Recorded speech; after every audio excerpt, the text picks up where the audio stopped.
Breaking news for you. Breaking news from Eritrea. Eritrean government has been trying to organize an Ethiopian Afar fighters group against the Ethiopian government. It seems Eritrea has suffered first setback in its attempt to organize anti-Ethiopian Afar militia on its soil.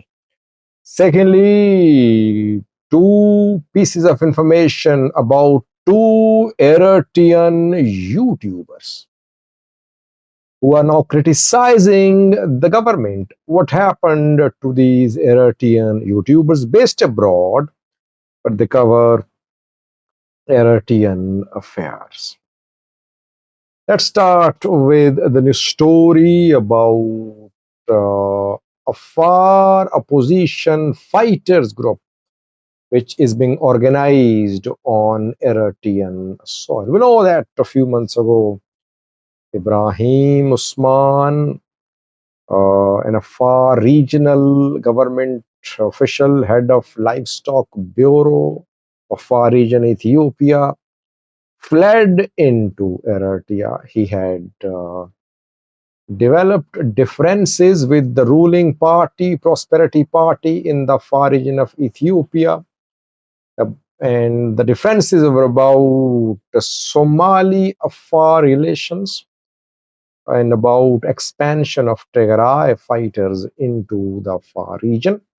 He was not happy with the territories being controlled by groups from the Somali region of Ethiopia on Somali-Afar border. 2 days ago, we saw a program in Eritrea attended by Ibrahim Usman and Eritrean Afars. Eritrean government is organizing an Afar fighters group in Eritrea. And Afar People's Freedom Front is the name of this group. Ethiopia is also organizing, training Eritrean opposition fighters groups in the Afar region of Ethiopia. So it's reciprocal, both doing the same thing. It seems Eritrea has suffered its first setback in organizing the anti-Ethiopian government Afar group. The vice chairman of the newly formed Afar People's Freedom Front has defected and he has returned to Ethiopia. He was deputy of Ibrahim Usman. He fled into Eritrea from the Afar region of Ethiopia. But after a few days of stay there, he decided to return to Ethiopia. Now he's back home in the Afar region. Why did this man return? What did he say? Who is he? Muhammad Derisa Homo is the name of the man. He says that he was deputy head of the new group being formed in Eritrea, led by Ibrahim Usman. He said when he went to southern Red Sea zone of Eritrea, where this group is being organized, where Assab is located, he saw the plight of Eritrean Afars, and that was very tragic. Eritrean Afars are marginalized. Their rights are being violated.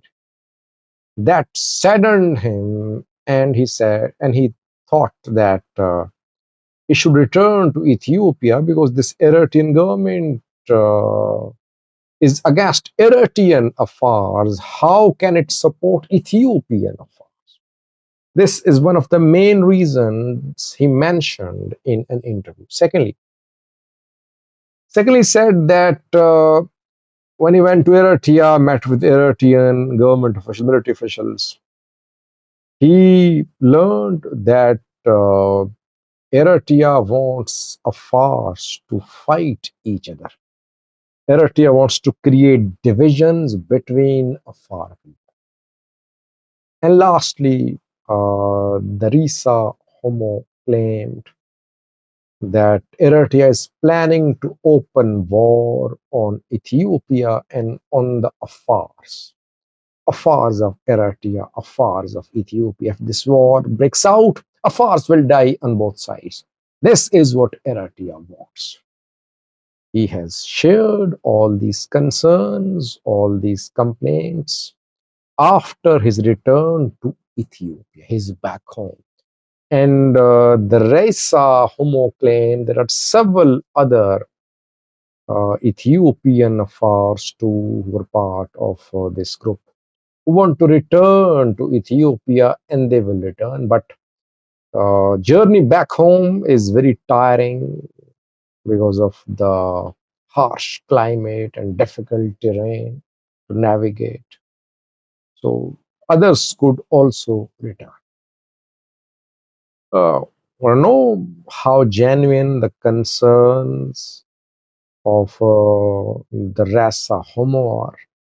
Let's see, will Ibrahim Usman issue any statement? We could see a statement from Ibrahim Usman, led Afar People's Freedom Front. What happened? What led to the defection of Muhammad Darisa Homo? Why did he return to Ethiopia? Definitely a blow to the Eritrean government.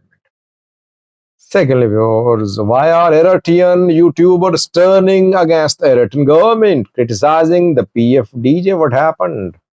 These YouTubers, some of these YouTubers have been pro PFDJ. Well, firstly, father of a well-known Eritrean YouTuber has been arrested in Eritrea. Nash is the name of this man. He's based in Germany, I think. Nash TV is the name of his channel. Nash Tesfalem is his name. His father is a 70-year-old man, and the father has been arrested. Why? To silence the YouTuber. Eritrean opposition activists, they have launched a campaign, international campaign for the release of Tesfalem's father. But when such issues are internationalized, it becomes even more difficult to secure the release of detained people in Eritrea. Eritrea does not want detentions, arrests to be internationalized. But let's see what happens. Nashnesh Tesfalem's father in custody in Eritrea. That is why some of these YouTubers, some of these social media activists, they support PFDJ government. They are hostile to they are hostages to the Eritrean government because their families live in Eritrea. If they criticize the Eritrean government, their families are harassed. Family members are arrested. They have to support PFDJ policies. Another YouTuber is Mabel Kiflai of Elena Walta Hagar, PFDJ supporter, if I'm not wrong. He has also been criticizing Tassim, though, the reconciliation between Tigrayans and Eritreans. So he is criticizing this policy of reconciliation adopted by the PFDJ. Well, he'll have to stay silent. Otherwise, his family will also be targeted in Eritrea. All these YouTubers, social media activists, they cannot free themselves from their links in Eritrea. Their friends, their families, their colleagues live there. It is difficult to get all of them out of Eritrea. Some have old parents. It's difficult to get them out of Eritrea. So that is why these YouTubers, social media activists, they just read the agendas given to them by the PFDJ government of Isas Savuki, Eritrean president. Thank you for watching.